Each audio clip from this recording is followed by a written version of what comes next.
ఓం శ్రీ గణేశాయ నమః. ఓం శ్రీ మహాసరస్వత్యై నమః. ఓం నమో భగవతే వాసుదేవాయ.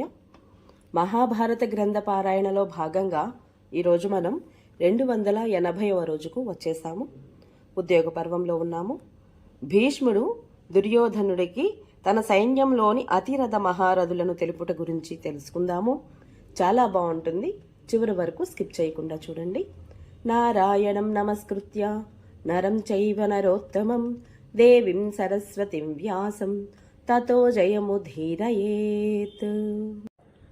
ధృతరాష్ట్రుడు సంజయుడిని ఉద్దేశించి, సంజయ, అర్జునుడు రణభూమిలో భీష్ముడిని వధిస్తానని ప్రతిజ్ఞ చేసినప్పుడు మూర్ఖుడైన నా కొడుకు దుర్యోధనుడు ఏమి చేశాడు? నాకైతే కృష్ణుడితో కలిసి అర్జునుడు యుద్ధంలో మా పినతండ్రి భీష్ముడిని ఇప్పుడే చంపివేసినట్లుగా అనిపిస్తోంది. అదే కాక ఇది కూడా చెప్పు, మహాపరాక్రమవంతుడైన భీష్ముడు ప్రధాన సేనాపతి పదవిని పొందాక ఏమి చేశాడు అని అడిగాడు. అప్పుడు సంజయుడు చెప్పసాగాడు, మహారాజా, సేనాపతి పదవి పొందాక శంతను నందనుడైన భీష్ముడు దుర్యోధనుడి సంతోషాన్ని పెంపు చేస్తూ, నేను శక్తిపాణి అయిన స్వామి కార్తికేయ భగవానుడికి నమస్కరించి నేడు నీ సేనాపతిని అవుతున్నాను. ఇక ఈ విషయంలో నీకు ఏ విధమైన సందేహం అక్కర్లేదు. నేను సైన్య సంబంధమైన విషయాలలోనూ వ్యూహ రచనలలోనూ ఆరితేరిన వాడిని. నాకు దేవతల, గంధర్వల, మనుష్యుల 3 రకాలైన వ్యూహ రచనలు తెలుసు. ఇక నీవు అన్ని రకాల మానసిక బాధలను వదిలిపెట్టు. నేను శాస్త్రానుసారంగా నీ సైన్యాన్ని యథోచితంగా రక్షిస్తూ నిష్కపటంగా పాండవులతో యుద్ధం చేస్తాను అన్నాడు. అప్పుడు దుర్యోధనుడు, పితామహ, దేవతలతో అసురులతో యుద్ధం చేయడానికి కూడా నాకు భయం లేదు. అయినప్పుడు మీరు సేనాపతిగా పురుష సింహులైన ద్రోణాచార్యులు వారు మా రక్షణ కోసం నిలిచి ఉండగా ఇక చెప్పేదేముంది? మీరు మన పక్షంలోని విపక్షంలోని రథులను అతిరథులను అందరినీ ఎరుగుదురు కాబట్టి నేను ఈ రాజులందరూ విముఖతః వారి సంఖ్యను వినాలనుకుంటున్నాము అన్నాడు. భీష్ముడప్పుడు, రాజా, నీ సేనలోని రథులు అతిరథులు వివరణ విను. నీ పక్షంలో కోట్ల అర్బుదాల రథికులు ఉన్నారు. వారిలో మిక్కిలి ప్రధానులైన వారి పేర్లు విను. అందరికంటే ముందు దుశ్శాసనాది నీ 100 సోదరులతో కలిసి నీవు గొప్ప రథికుడవు. మీరందరూ ఛేదనాభేదనాలలో కుశలురు. గద, ప్రాస, కత్తి, డాలు యుద్ధంలో పారంగతులు. నేను నీ ప్రధాన సేనాపతిని. నా సంగతేమీ నీకు తెలియనిది కాదు. నా నోటిలో నా గుణాలు చెప్పుకోవడం ఉచితం అనుకోను. శస్త్రధారులలో శ్రేష్ఠుడైన కృతవర్మ కూడా నీ శ్రేణిలోనే అతిరథుడు. మహాధనుర్ధుడైన శల్య మహారాజును కూడా నేను అతిరథునుగా పరిగణిస్తాను. ఇతడు తన మేనల్లుళ్ళు అయిన నకుల సహదేవులను విడిచి మిగిలిన పాండవురందులతో యుద్ధం చేస్తాడు. రథయూత పతులకు అధిపతి అయిన భూరిశ్రవుడు కూడా శత్రు సైన్యాన్ని భయంకరంగా సంహరిస్తాడు. సింధురాజు జయద్రథుడిని నేను 2 రథికులతో సమానుడని భావిస్తాను. విడువశక్యంగాని తన ప్రాణాలకు కూడా పణంగా పెట్టి పాండవులతో యుద్ధం చేస్తాడు. కాంబోజ నరేశుడు సుదక్షిణుడు ఒక రథికునితో సమానుడు. మతీపుర రాజు నీలుని కూడా రథికుడని చెప్పవచ్చును. ఇతనికి ముందు నుండి సహదేవునితో వైరం ఉంది కనుక ఇతడు నీకోసం పాండవులతో పూర్తిగా యుద్ధం చేస్తాడు. అవంతి నరేశులు విందానువిందులు గొప్ప మంచి రథికులని ప్రసిద్ధి పొందినవారు. ఈ ఇద్దరికి యుద్ధం అంటే చాలా ఇష్టం కాబట్టి వారు శత్రుసేనలో క్రీడిస్తున్నట్లుగా యముని వల్లే విహరిస్తారు. నా ఉద్దేశంలో త్రిగర్త దేశపు 5 సోదరులు కూడా మిక్కిలి మంచి రథికులు. వారిలో కూడా సత్యరథుడు ముఖ్యుడు. నీ కొడుకు లక్ష్మణుడు దుశ్శాసనుడి కొడుకు ఈ 2 తరుణులు సుకుమారులు అయినప్పటికీ నేను వీరిని మంచి రథికులుగా తలుస్తాను. రాజు దండధారుడు కూడా ఒక రథికుడే. నేను సైన్యంతో కూడి అతడు కూడా సంగ్రామంలో మంచియే చేసే చూపగలడు. నా ఉద్దేశంలో బృహద్బలుడు కౌశల్యుడు కూడా మంచి రథికులే.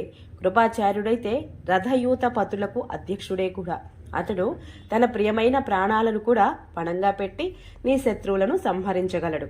ఇతడు సాక్షాత్తు కార్తికేయునితో సమానం గల అజేయుడు. నీ మామశకుడి కూడా రథికుడే. ఇతనికి పాండవులతో వైరం నిశ్చయంగా ఉంది కాబట్టి ఇతడు నిస్సందేహంగా వారితో ఘోర యుద్ధం చేస్తాడు.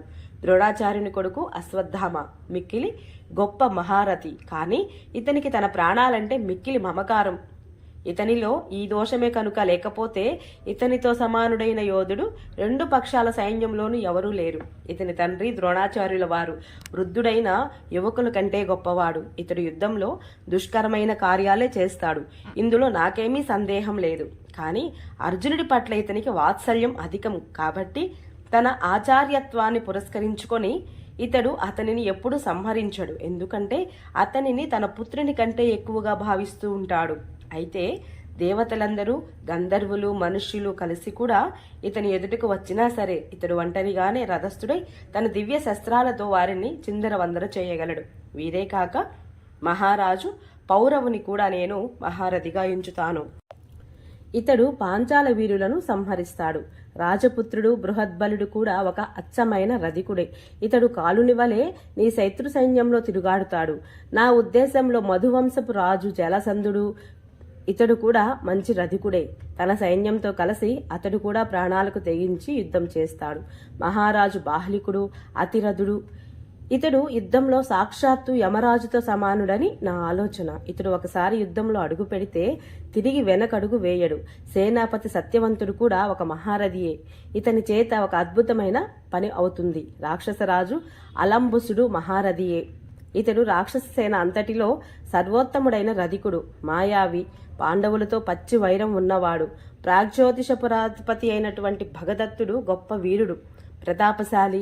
ఇతడు ఏనుగులనెక్కి యుద్ధం చేసేవారిలో సర్వశ్రేష్ఠుడు. రథయుద్ధంలో కూడా నేర్పరి. వీరే కాకుండా గాంధారులలో శ్రేష్ఠులు అచలుడు, వృషకుడు. ఈ ఇద్దరు అన్నదమ్ములు కూడా మంచి రథికులు. ఈ ఇద్దరు కలిసి శత్రు సంహారం చేస్తారు. ఈ కర్ణుడు నీకు ప్రియమిత్రుడు, సలహా ఇచ్చేవాడు కూడా, నాయకుడు. పైగా ఎప్పుడు కూడా పాండవులపై కయ్యానికి నిన్ను ఉబ్బవేస్తూ ఉంటాడు. చాలా గర్విష్టి, వ్యర్థ ప్రసంగాలు చేస్తాడు. నీచ స్వభావం కలవాడు. ఇతడు ఒకసారి కనుక అర్జునుడి ముందటికి వెళ్తే అతని చేతుల నుండి బ్రతికి బయటపడలేడు. అప్పుడే ద్రోణాచార్యుడు కూడా భీష్మ పితామహుడితో చక్కగా సెలవిచ్చారు. ఉన్నదున్నట్లుగా చెప్పారు. మీరు చెప్పినది ఎప్పుడూ అసత్యం కాదు. ఇతడు ప్రతి యుద్ధంలోనూ బడాయి కబుర్లు విసురుతూ మళ్ళీ అక్కడి నుంచి పారిపోతూ మేము కూడా చూశాము. ఇతడు ప్రమత్తుడు కనుక నేను కూడా ఇతనిని అర్ధరథుడనే అనుకుంటున్నాను అన్నాడు.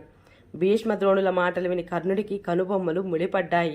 అతడు మిక్కిలి కోపంతో, పితామహ, నేను చేసిన తప్పేమీ లేకపోయినా మీరు ద్వేషంతో ఈ రీతిగా ప్రతి మాటలోనూ నన్ను వాగ్బాణాలతో తూట్లు పొడుస్తున్నారు.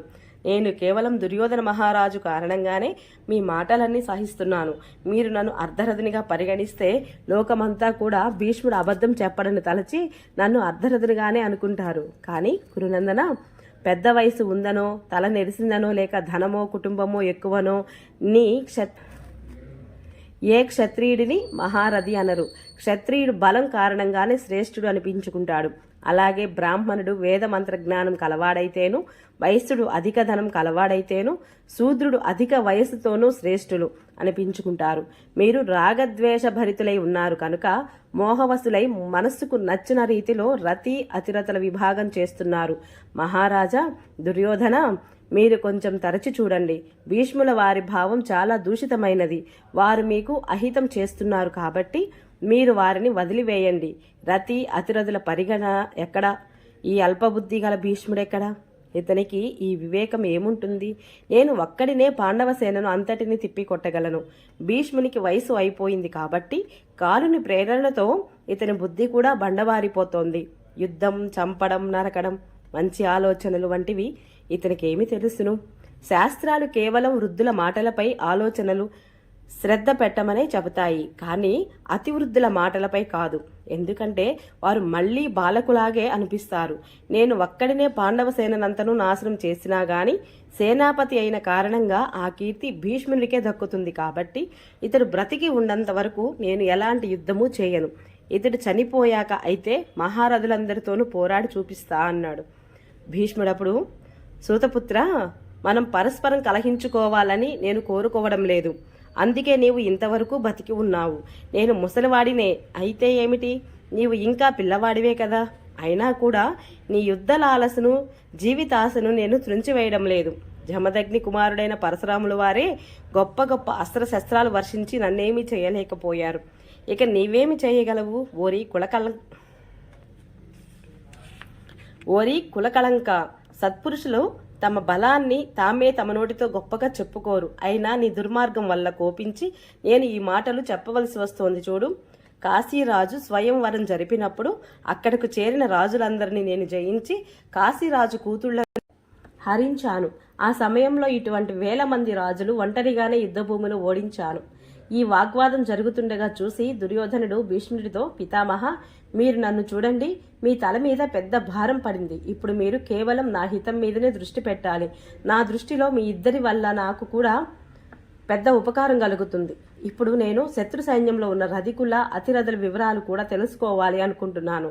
ఈ రోజు రాత్రి గడవగానే వారితో మనకు యుద్ధం మొదలవుతుంది కనుక శత్రువుల బలాబలాలను గ్రహించాలని నా కోరిక అన్నాడు. ఓం నమో భగవతే వాసుదేవాయ. ఈరోజు పారాయణ ఇంతటితో సమాప్తం. రేపు మనము పాండవ పక్షంలోని రథాతిరథుల పరిగణము గురించి తెలుసుకుందాము. ఈ వీడియో మీకు నచ్చినట్లయితే please subscribe my channel, like, share, comment please. Thank you.